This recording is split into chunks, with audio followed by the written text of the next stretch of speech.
नमस्कार, एभिन्यूज खबरको दैनिक अनि पृथक प्रस्तुति एभिन्यूज एड देशमा आजमा स्वागत छ। साना खबर या ठुला खबर जसले समाजलाई सकारात्मक दिशातर्फ डोर्याउँछ या त्यस्ता खबर जसले सम्बन्धित पक्षलाई सचेत रहन खबरदारी गर्छ। खबर हरपल अनि निरन्तर देशैभर रहेका खबरदाताहरूको सामूहिक प्रस्तुति एभिन्यूज एड देशमा आजलाई आउनुहोस् सुरु गरौँ।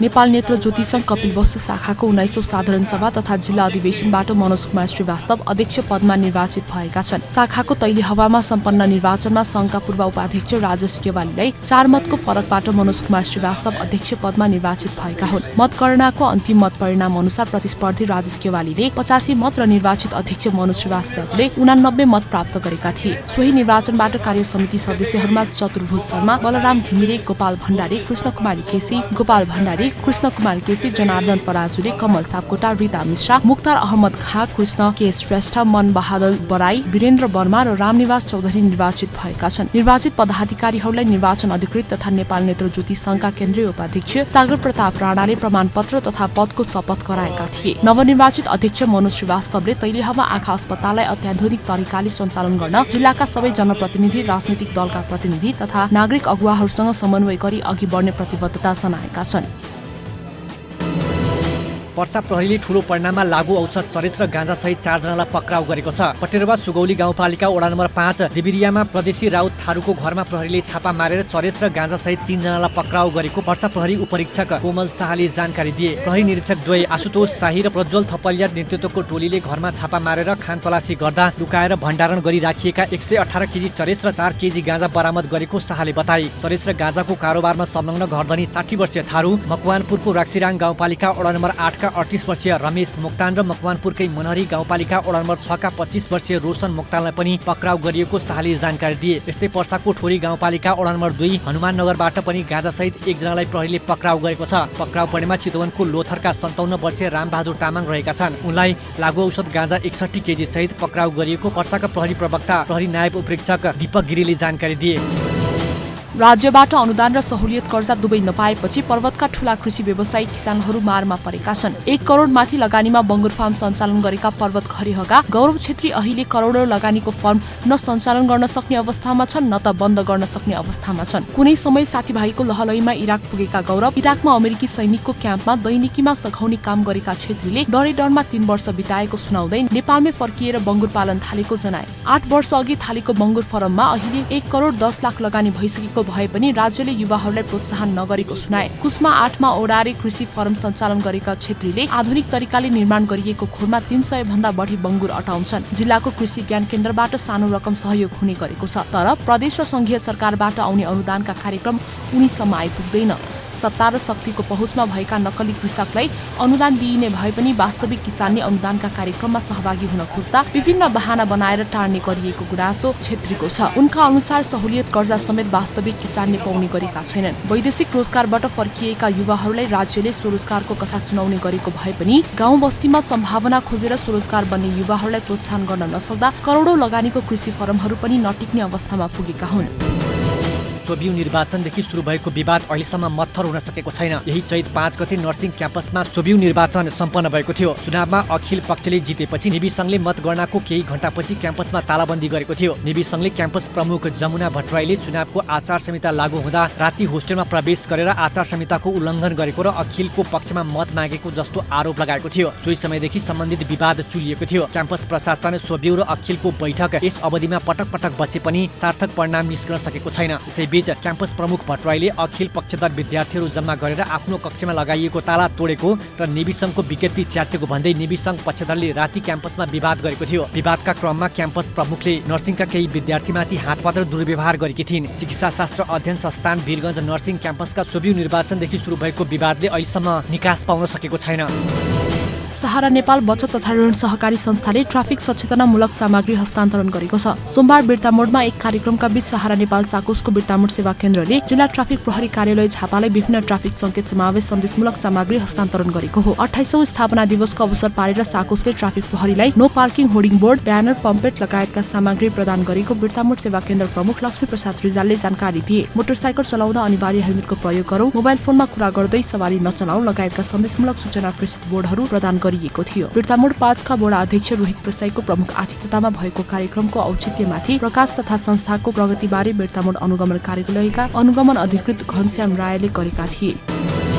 वीरगञ्ज महानगरको मुख्य आयोजनामा हुन लागेको रात्रि बजारको तयारी अन्तिम चरणमा पुगेको छ। नयाँ वर्षको अवसर पारेर यही चैत 30 गतेदेखि वैशाख 2 गतेसम्म आयोजना गर्न लागि रात्रि बजारको आवश्यक सजावटदेखि स्टल बुकिङको काम अन्तिम चरणमा पुगिसकेको पत्रकार सम्मेलन मार्फत जानकारी गराइएको छ। महानगरपालिकाको सहभागितामा आयोजित पत्रकार सम्मेलनमा मेयर राजेश मान सिंहले रात्रि बजारले वीरगञ्जको अर्थतन्त्र चलायमान बनाउने विश्वास व्यक्त गरे। रात्रि बजार अवधिभर नेपाल भारत मुख्य सीमा 24 घण्टा खुल्ने व्यवस्था मिलाइएको भन्दै उनले यसले सीमा पारीका पर्यटकको आगमन बढेर बजार चलायमान हुने पनि बताए। यहाँका उद्योगी व्यवसायीसँगको सहकार्यमा उनीहरूकै व्यवस्थापनमा हुन लागेको रात्रि बजारको महानगरपालिकाले 75% आर्थिक लगानी गर्ने पनि उनले बताए। यहाँका निजी क्षेत्रको 25% र महानगरको 75% लगानीमा बजार लगाउन लागेका हौं उनले भने। यसले यहाँका व्यवसायी तथा आम नगरवासीले रात्रि बजारबाट लाभ लिन सक्ने विश्वास लिएका छौं। रात्रि बजार नाफा कमाउनु नभई यहाँको आर्थिक अवस्था चलायमान बनाउन आयोजना गर्न लागिएकाले 3 दिनसम्मको स्टलको शुल्क 1000 रुपैयाँ मात्र लिएको बजार व्यवस्थापन समितिका संयोजक जयप्रकाश खेतानले बताए। आदर्शनगर चौकदेखि कैलाश चौक हुँदै पुरानो बस पार्क चिल्ड्रेन पार्कसम्म लाग्ने रात्रि बजारमा 100 भन्दा बढी थरीथरीका स्टलहरू रहने जानकारी गराइएको छ। शिक्षा स्वास्थ्य सम्बन्धी जानकारीमूलक स्टलका साथै विभिन्न खानाका परिकार लत्ता कपडा जुत्ता चप्पल तथा अन्य विविध किसिमका स्टलहरू रहनेछन्।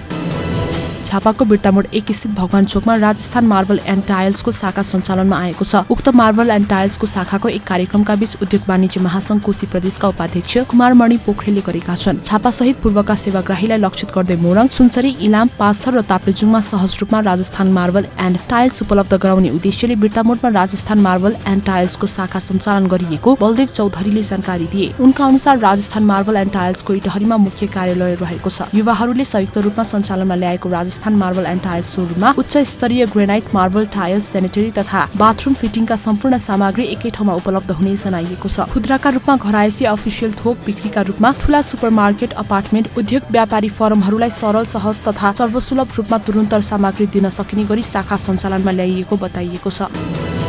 बुटवल वडा नम्बर 6 का वडाध्यक्ष लोकनाथ न्युपानेले देशको आर्थिक अवस्था नाजुक रहेको बताउँदै देश बनाउने हो भने जनप्रतिनिधिले अहिलेको परिस्थितिमा तलब भत्ता लिनु सान्दर्भिक नहुने बताएका छन्। लुम्बिनी फलफुल तरकारी तथा थोक व्यवसायी संघद्वारा आयोजित नयाँ वर्ष 2080 सालको शुभकामना आदान प्रदान एवं क्यालेन्डर विमोचन कार्यक्रममा उनले यस्तो विचार व्यक्त गरेका हुन्। उनले सबैले देश टाँट पल्टियो भन्नुभन्दा पनि देश बचाउन तलब भत्ता त्याग गर्न आवश्यक रहेको चर्चा गरे। जनताको सेवा गर्छु भन्दै आएका जनप्रतिनिधिले तलब बुझ्नु स्वाभाविक नहुने बताउँदै यो परिस्थितिमा कर्मचारीहरूले पनि सेवा सुविधा कटौती गरेर त्याग देखाउन आवश्यक रहेको बताए। यसैगरी अध्यक्ष न्युपानेले बुटवल कालिका पथको सडक कालिका मन्दिर नजिक आएर रोकिएको सडकको बारेमा पनि निजी सम्पत्ति मासेर भन्दा सार्वजनिक क्षेत्रबाटै सडकको निकास निकाल्न उपयुक्त हुने सुझाव दिए। संस्थाका अध्यक्ष बाबुराम भुसालले अहिलेको संकटकालमा मिलेर अगाडि बढ्न आवश्यक रहेको चर्चा गरे। संकटकालमा मिलेर अगाडि बढ्न आवश्यक रहेको चर्चा गर्दै सचेत भएर व्यापार व्यवसाय गर्नुपर्ने सुझाव दिँदै उनले मुलुकको आर्थिक विकासको सम्भावना कृषि क्षेत्रमै भएको दाबी समेत गरे। महासचिव मेघनाथ पौडेलले सञ्चालन गरेको कार्यक्रममा कृषि उपज थोक बजार सञ्चालक समितिका अध्यक्ष गोपाल भुसाल, पूर्व अध्यक्ष केशव कुमार, उपाध्यक्ष अमृत भट्टराई, प्रेस सल्लाहकार दामोदर खनाल, सल्लाहकार गोविन्द गेवाली, यादव गैरी लगायतले आफ्नो धारणा राखेका थिए। अर्घाखाँचीको सन्धिखर्क नगरपालिकाले कृषि उत्पादन बढाउन कृषकहरूलाई प्लास्टिक टनेल वितरण गरेको छ। कृषि उत्पादन वृद्धि गर्ने उद्देश्यका साथ कृषकहरूको मागका आधारमा 50% अनुदानमा प्लास्टिक टनेल वितरण सुरु गरिएको सन्धिखर्क नगरपालिकाका कृषि शाखा प्रमुख राजेन्द्र भट्टराईले बताए। कृषि समूह, कृषि सहकारी कृषि फर्महरू सञ्चालन गरेका कृषकको मागका आधारमा 529 वटा प्लास्टिक टनेल वितरण सन्धिखर्क नगरपालिकाको कृषि शाखाले सुरु गरेको हो। टनेल वितरण गर्दै सन्धिखर्क नगरपालिकाका नगर उपप्रमुख मिश्रा आचार्यले व्यवसायिक कृषि पेशामा लाग्ने कृषकहरूलाई आग्रह गरे। उनले उत्पादनमुखी कृषि पेशामा लागेका कृषकहरूलाई नगरपालिकाले सहयोग गर्ने बताउँदै कृषि पेशाबाट स्वरोजगार बन्नुपर्ने बताए। प्रति पिस टनेलको मूल्य 3380 रुपैयाँ परेकोमा 50% अनुदानमा कृषकहरूले प्रति पिस टनेल 1692 रुपैयाँ 50 पैसामा प्राप्त गरेका छन्।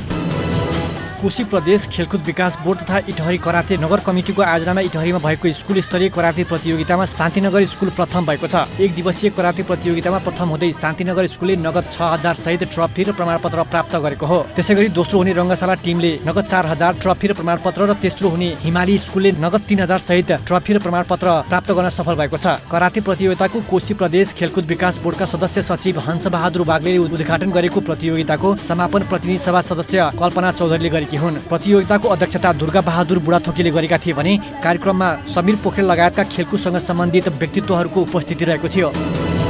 केही समय वर्षा हुने बित्तिकै बनेपाको पुल बजार लगायतका क्षेत्र डुबान हुने समस्या समाधानको लागि खोला फराकिलो र गहिरो बनाउने काम सुरु भएको छ। वर्षाको कारण पुल बजार, चाँदनी चोक, तरकारी बजार लगायत अरनिको राजमार्गमा पर्ने विभिन्न भाग र पुण्यमाता कोरिडोरका विभिन्न भूभाग डुबानमा पर्ने गरेको छ। खोला अतिक्रमण गरी बनेका घर र अन्य संरचना, बढ्दो शहरीकरण, वर्षो सफा नगरिएका कारण अवरुद्ध ढल निकास, खोलामा फालिने फोहोर र आसपासका क्षेत्रमा गरिएका प्लटिङका कारण बगाएको माटोले खोलाको सतह बढ्दा डुबानको समस्या देखिएको हो। वर्षामा डुबानका कारण नगरका जनताले समस्या भोग्नु परेको भन्दै बनेपा नगरपालिकाले डुबान समस्या समाधान गर्ने गरी अघि बढेको बनेपा नगरपालिका नगर प्रमुख शान्ति रत्न सक्केले जानकारी दिए। बुटोलमा नयाँ वर्ष 2080 सँगै जुत्ता चप्पल मार्ट सञ्चालनमा आउने भएको छ। वैशाख 1 गतिबाट नेपालकै प्रतिष्ठित नेपाली फुटवेयर ब्रान्डहरूको संयुक्त पहलमा नेपालमै पहिलो पटक एकै ठाउँमा आम उपभोक्तालाई सर्वसुलभ मूल्यमा गुणस्तरीय जुत्ता चप्पलहरू उपलब्ध गराउने उद्देश्यले कम्पनीहरूले आफ्नो खुद्रा बिक्री कक्ष एकै ठाउँमा सञ्चालनमा ल्याउने भएको छ। बुटोलको मिलनचोक स्थित डेल्टा कम्प्लेक्सको भुइँतलामा यो स्टोर सञ्चालन गर्न लागि जुत्ता चप्पल व्यवसायीले पत्रकार सम्मेलन मार्फत जानकारी दिएका छन्। स्वदेशी फुटवेयर उत्पादनको बारेमा उपभोक्ताहरूलाई एकै ठाउँबाट अवलोकन र जानकारी गराउने स्वदेशी उत्पादन र प्रवर्धन कम्पनीको आफ्नै रिटेल आउटलेट मार्फत जानकारी गराउँदै बाहिरी बजारमा विस्तार गर्ने उद्देश्यका साथ यो सोच ल्याइएको नेपाल फुटवेयर सङ्घका उपाध्यक्ष रुद्र प्रसाद न्यौपानेले जानकारी दिए।